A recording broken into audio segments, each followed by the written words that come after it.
Good afternoon, everyone, and welcome to another episode of the Conversation Learning Foundation's live Q&A series. It is December 19th. We are so close to the holidays, and they are here. So today, MissyJena and I will be talking about some of the ways that the families, such as yourself, are able to reinvent the wheel this year with new Christmas traditions, new holiday traditions that you can do with you and your young families. Today's episode and our next two episodes we wouldn't have been able to do it without the funding from the Canadian Red Cross and the Government of Canada. So thank you so much for that. Now, please join me in welcoming MissyJena. Hello, Marlon. Good afternoon. Good afternoon. Today. It's another Saturday, and we are here, and I'm so happy to be here with you. Thank you, Marlon. Happy to be here as well. So the holidays are here for many students, school-age children. Today is the first official day of holidays for many. School went out yesterday, and I know that you have a lot of great questions stored in your bank of questions over there from parents and caregivers who submitted questions, and we are here to support you in navigating the holidays. And it's been a difficult year. The year is almost complete. 2020 is almost coming to an end.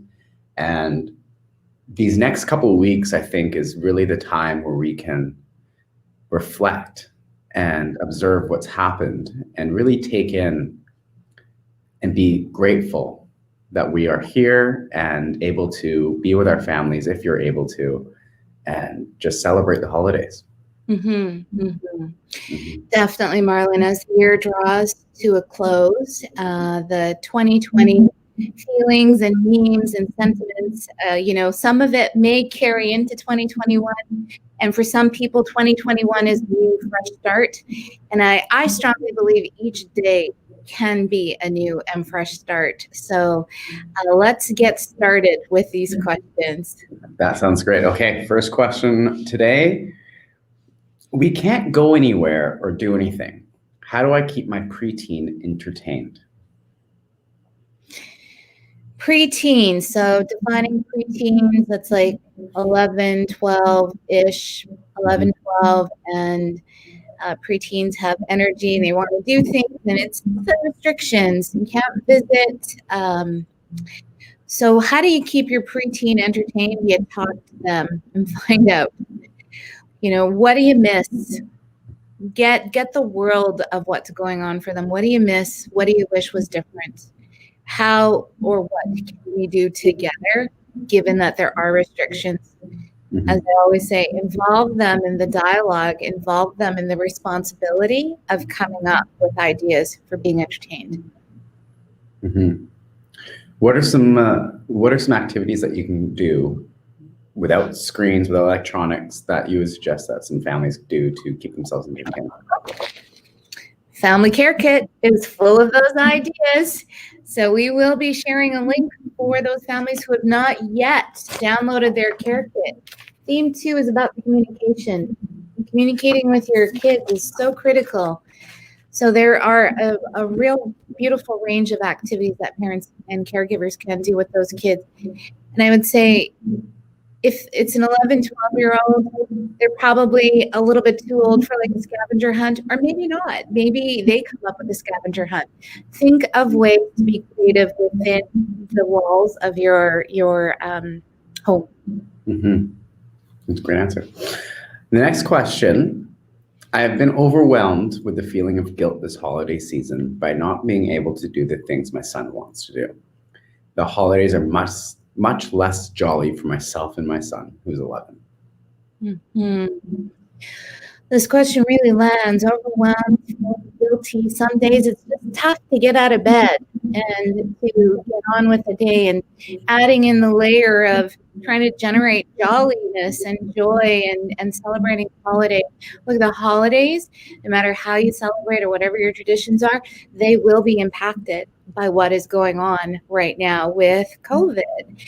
And those holidays, what happens this year will likely hopefully it'll never be the same way, but there's an opportunity here to create new traditions and to empower your children in discovering solutions to bring joy and jolliness. It's okay to feel guilty, and it's okay to feel overwhelmed that, oh my goodness, the holidays, some people need to put up trees, some people don't do trees. Whatever you're feeling, it's okay. Mm-hmm. Whatever your son is feeling, 11, it's okay. How about you talk to each other and find out, like, what one thing would bring you joy today? And then ask yourself, ask you. Mm-hmm. You'll be surprised by what you discover just in that communication. Mm-hmm. And it's okay to be overwhelmed. And I think a lot of us are overwhelmed with either trying to make this year as good as it can be is a little bit overwhelming. Mm-hmm.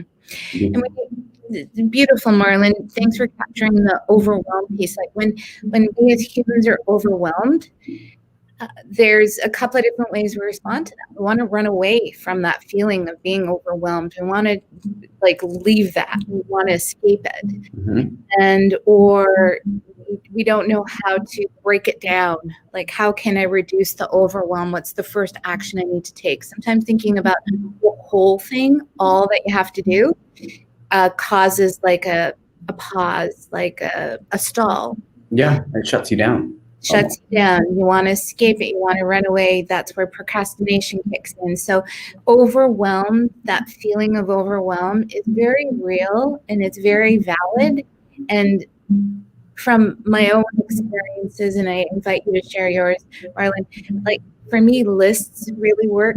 If I have a huge, overwhelming, like, oh my goodness, how are we going to do all this?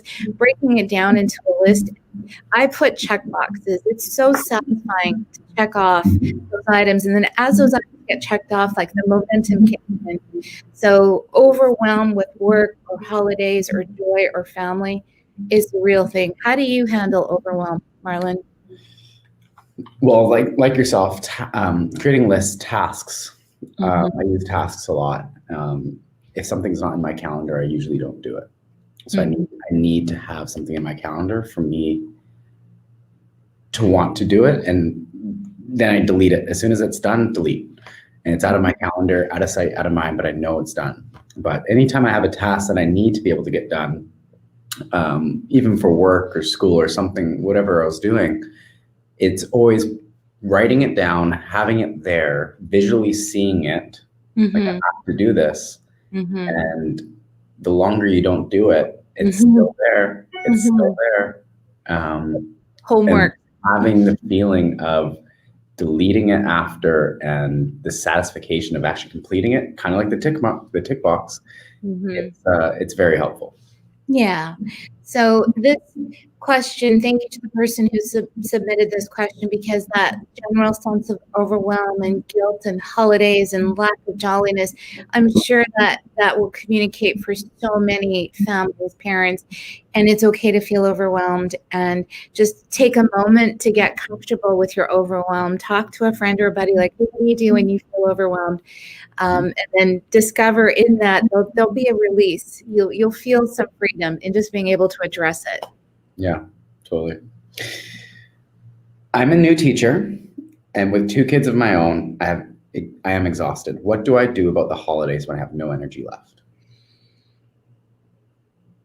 I think it's safe to say that it's been a tough year, a very tough year for teachers across the board, and for students, and for principals, and for superintendents, for all the people involved with education, because education got flipped on its head, and keeping the children safe presented just so many challenges. So this new teacher with 2 kids of her own, she's exhausted. I have no doubt you may be so exhausted. What do I do about the holidays?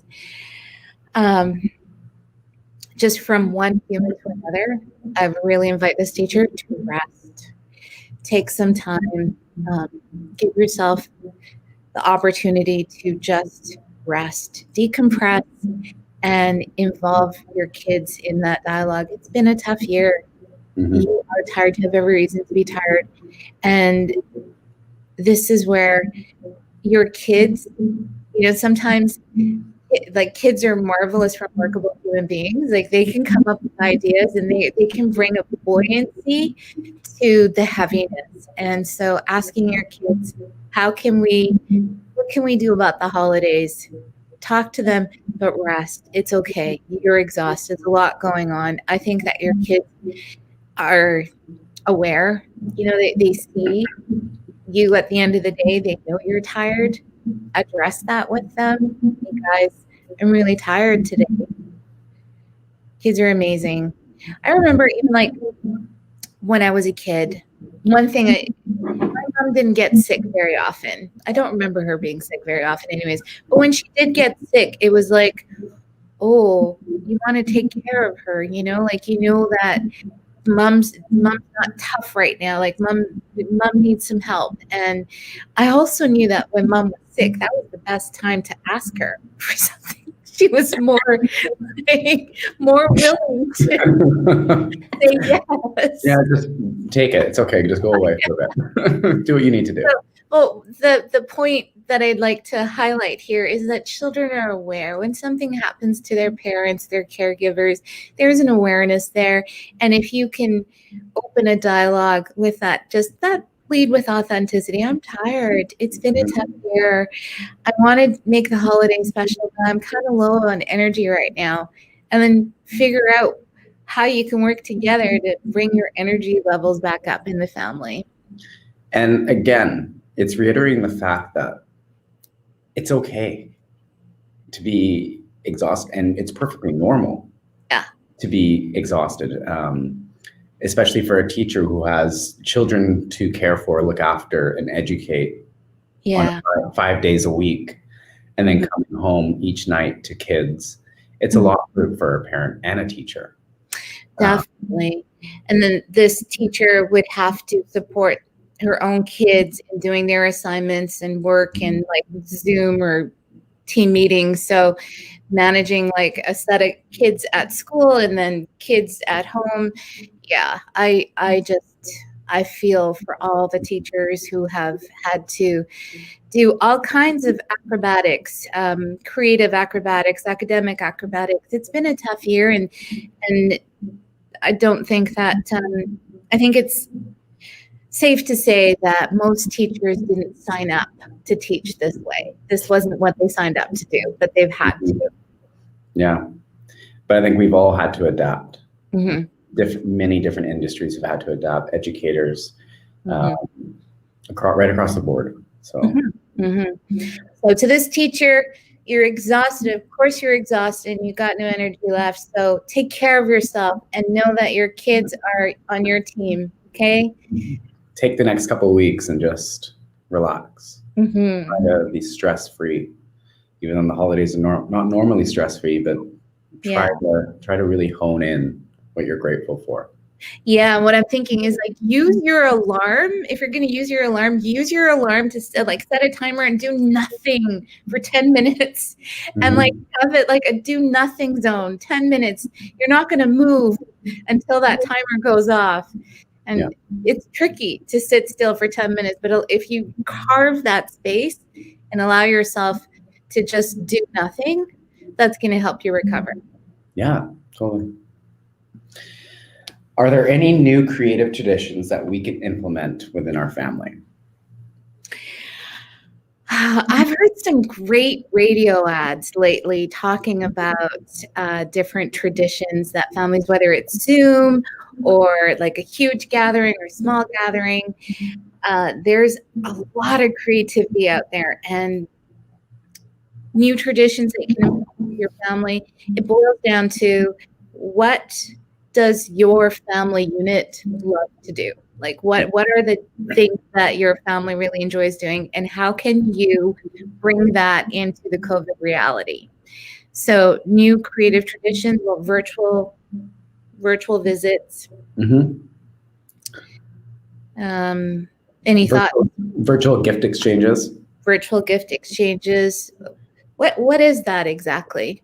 So I believe I've seen some activity that you can organize with your family, and you set a denomination of how much each person's going to contribute, a gift of some sort, or it can be online, it can be a physical gift, whatever it is. And there's different games you can play to see which gift you're going to get. And you can trade, you can take other people's gifts, you can do these. Oh, like stealing. Sort of fun. Yeah, it's a fun little way to, like a new different tradition that you sort of can do with your family virtually. Definitely. That sounds like a great idea for those that are doing gift exchanges.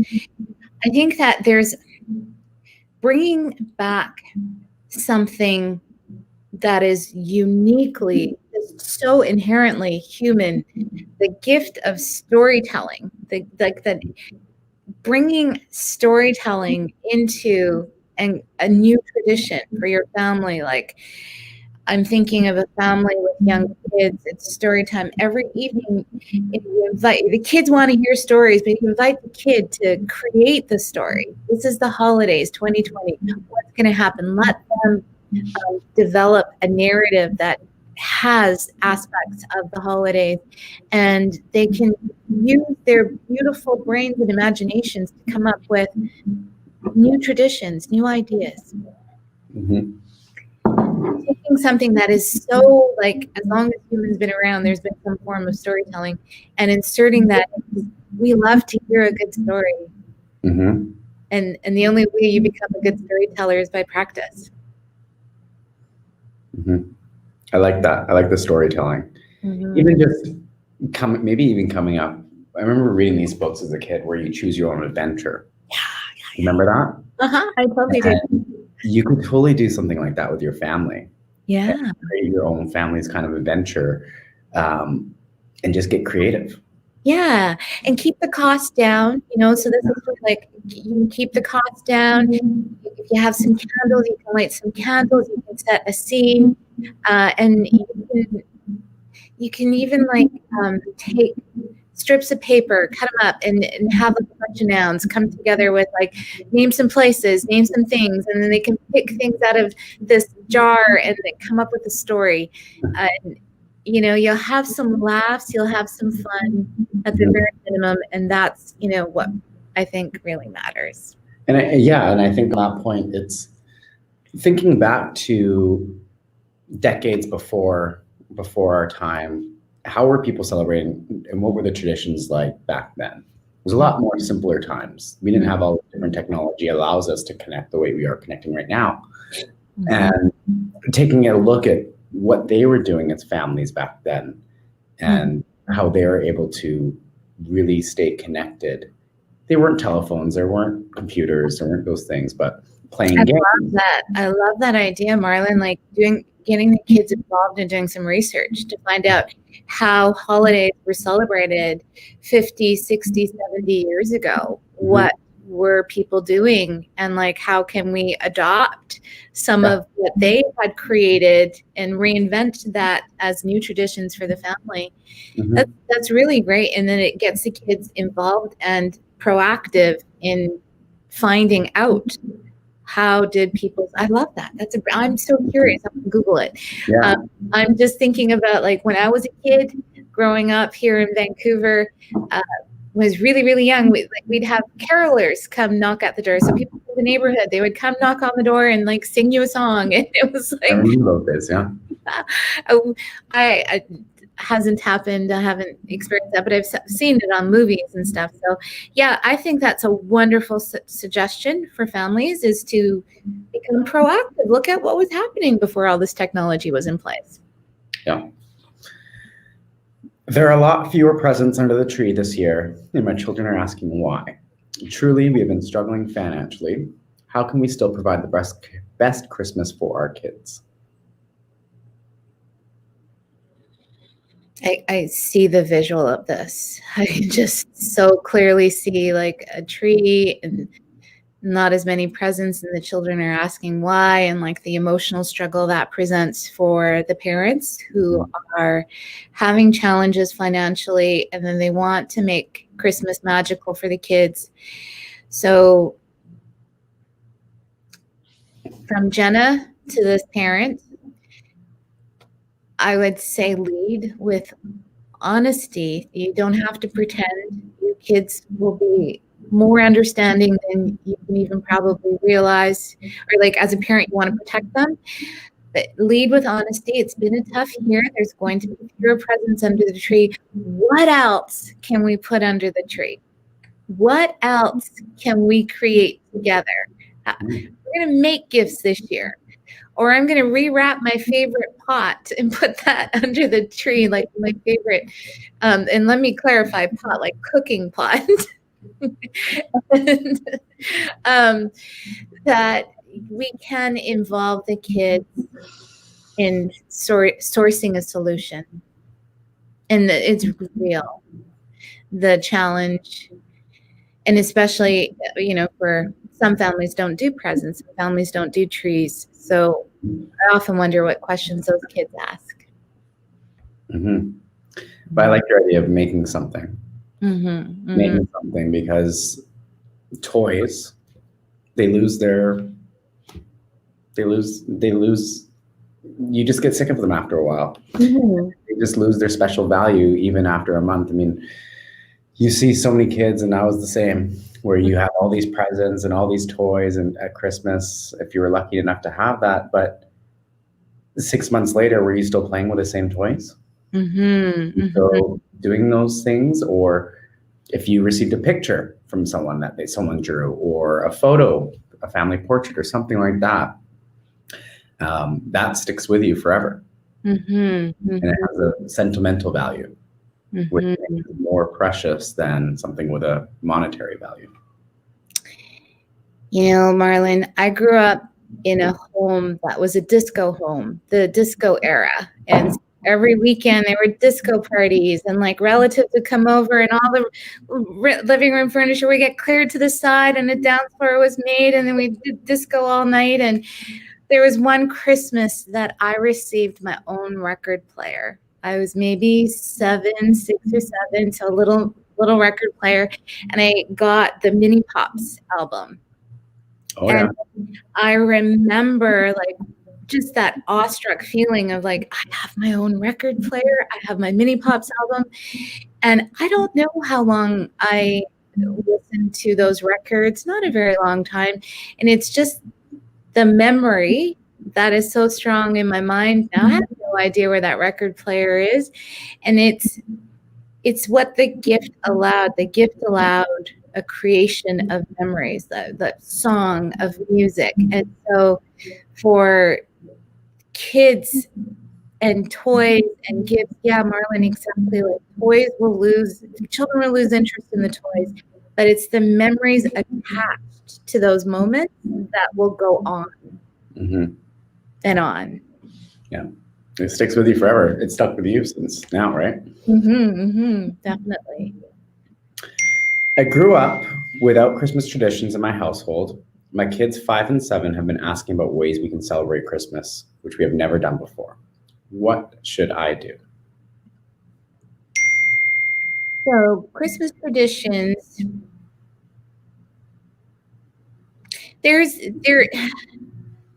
the holidays pose challenges for, COVID, and they do pose challenges because there's different beliefs and there's different traditions, and we want to create an inclusive opportunity for families and children to be able to talk freely about what it is that matters to them in their household. Now in this case, the kids are asking for some traditions they hear about, like it's part of the mainstream culture, stockings and Christmas tree. You see it in the stores, you see it in the movies. It's a very dominant perspective. And in this household where they haven't done Christmas traditions in the past, the kids are asking for it. This is a case of what is the comfort level of the family, the parents, and what traditions would you yourself like to adopt, or what traditions go against your own values, and engaging your kids. There was a really beautiful article written. I sent you the link last night, Marlon, about a mom who hadn't grown up with Christmas, but then their kids were asking. And so they adopted a few traditions, and they're just navigating how to bridge between the where she grew up and then raising children in a place where there is this. So it's tricky, and I don't claim to have the solution in any way how to navigate this. What I say is talk to your kids. What should you do? You know yourself what feels right, what feels wrong, honor your own values and traditions, and just find out from your kids, like, what is it that they're really interested in? The gifts? Is it the songs? Is it, what is it? Mm-hmm. And I see this as an opportunity to really establish and create some of your own traditions, right? So maybe every year, 2 days around the holiday season, you guys go for a hike, or you do something on a basis that is so consistent each year that you continue on. Yeah. And, going back to like, what is Christmas, unpacking the meaning of Christmas, because there's also like the Christmas that you see that's advertised, which is a different Christmas, like the marketing side of Christmas. So really understanding what is Christmas versus just, where are the kids getting the information from? Is it from TV, from radio? Is it from what they're learning in school? Just really understanding what Christmas means to them, and then helping support them in understanding what Christmas is. Because I don't think there's one universal description of what Christmas is. Christmas means different things to different people and different religions. Mm-hmm. My ex-husband outdoes me with gifts for the kids, which makes my children more excited to see him. What can I do to make my house more fun this year without buying their love? Tricky. My ex-husband outdoes me with gifts for the kids. Okay. So we were talking about this a couple of questions ago, like gifts and toys. Children will lose interest in that. Mm-hmm. What they will remember is the memory, the moments, and the connection. So for this parent who is concerned about like competing for the children's love, your children love you. Okay. And you being there with your kids and taking time to like really see them, notice them, be with them, share some laughs with them, that is going to stay in their minds much longer than the memory of gifts and toys. And I don't want your ex-husband to feel bad in any which way. Like, each of you are going to approach this the way that you see best. But to bring more fun into the home, what is fun? Fun is surprise. It's laughing. It's doing something silly, maybe. Fun doesn't have to have a price tag attached to it. It's just being with your people, sharing a joke, and having the strength and the courage to just be honest. Like, this year's challenging. If this parent falls in the same situation as a previous question, where there's just not going to be as many gifts under the tree, or if that's just how it is every year for this family, that's the dynamic. Just know that you're being with them. That matters in the long run. Those stories, those moments, those memories, that connection is very powerful. And sticks with them forever. Sticks with them forever and ever. Do you have any silly traditions from your family you'd like to share about, Marlon? I wouldn't say we have any silly traditions. Yeah, stop for a second here. Sorry, do you celebrate Christmas? Yes. Okay. So do you have anything in your family? So each year on the 24th, Christmas Eve, normally what we would do is the whole family, extended family, second uncle, second cousins, everyone gets together, and we rent out a hall. And it's kind of like a potluck, and everyone brings their like a something to eat. So it's like a big buffet of all this food, and someone makes the turkey, someone makes a ham, someone does this, and we do that. And it's usually, I remember this goes back when I was a baby. I remember this going back all the way from when I was like 4 years old, renting out the hall, or it'd be renting out like a hotel banquet, like little room. And how many people, Marlon? How many people would be at these? How many family members? When I was younger, I would say there's probably 60 people. Wow. And now it's probably dwindled down. Like last year, we probably had about 40. Okay. I mean, but there's young kids now. I was the young kid, and I was the youngest grandchild. So I was the first one, and now there's little kids running around everywhere. But this is the first year we're not going to be doing it in like 20 years. What are you doing instead? Well, and that's usually held in Victoria. Okay. All my family's in Victoria, so I'm in Vancouver.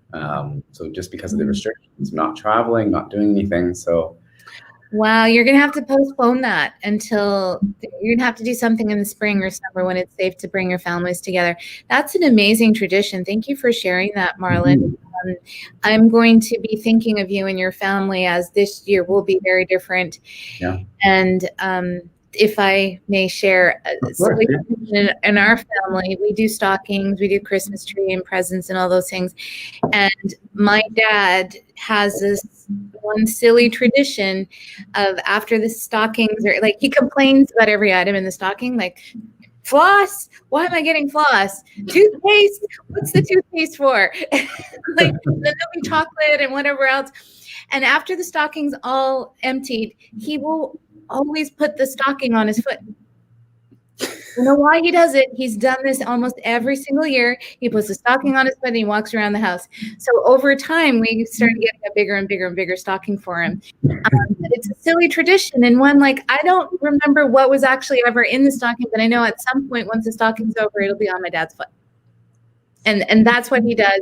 And that's the memories that, you know, he, in somewhere in his mind, he's like, the kids are going to remember this one day. So be silly, have fun, be safe, be calm. Download your family care kit from Conversation. We love you guys. We want to see you happy, smiling, and safe.